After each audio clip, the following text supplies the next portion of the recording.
Who was your sports hero growing up? For many boys in the late 50s and early 60s, these men seemed bigger than life.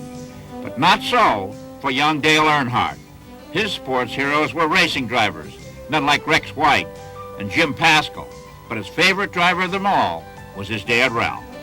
My father was always the best as far as I was concerned.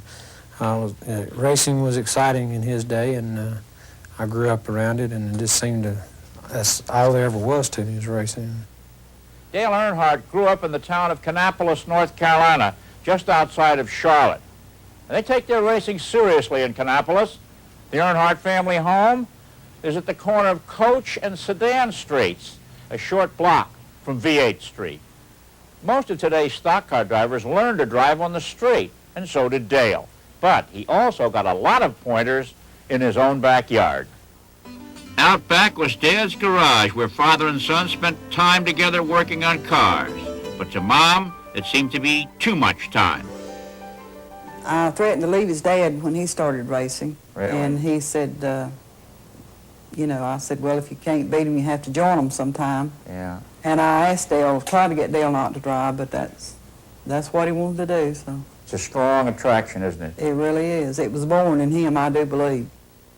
Ralph Earnhardt did not live long enough to see his son emerge as a star, but that's exactly what Dale is today. Rookie of the Year in 1979, Driver of the Year in 1987.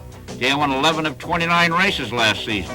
His approach to his sport originates with some advice he picked up from his father a long time ago. It relates to Winston Cup racing today, the patience, the waiting for the right chance, you know, working a man. I'm not sure about the patience, but Dale knows about working a car as well as a man. His hell-for-leather approach often puts him on a collision course with other drivers. A willingness to mix it up on the track has gotten him into trouble.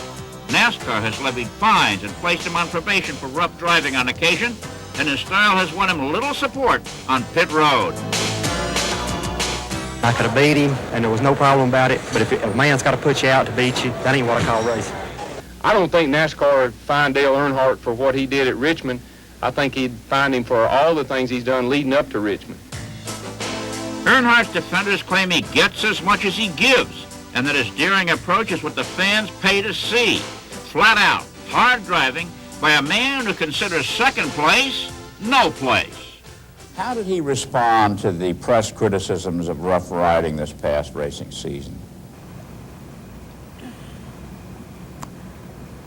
What can he say? It's opinion. Someone else's. Right. Yeah. And everyone has an opinion. I think it's always been a positive, aggressive style of racing. I go out there with it in my mind that we've got a shot at winning this race, and I'm going there to try to win it. To see if Dale drives as aggressively on the city streets as he does on the tracks, I went out for a spin with him. I think I'm more alert driving on a two-lane road than I am on the racetrack, though, because you never know what this other guy coming at you has been doing. So, you know, you got to be careful on the highway. You brake for animals, Dale? To a point. You know, you could get in trouble. You try to avoid any danger, whether it be an animal or what, but if you don't hit a car head on to missing the dogs. The animal world has nothing to fear, at least as long as Dale keeps up his winning ways. And for now, both Earnhardts are enjoying the benefits that come with being chosen Driver of the Year. It's been a long road from his Kannapolis, North Carolina upbringing to the big time. But now, Dale has finally achieved the ultimate measurement of success in America today. There's a music video in his name.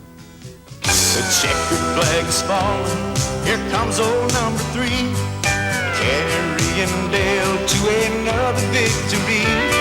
The fans are all standing yelling, "You're number 1! Earnhardt, you're the champion."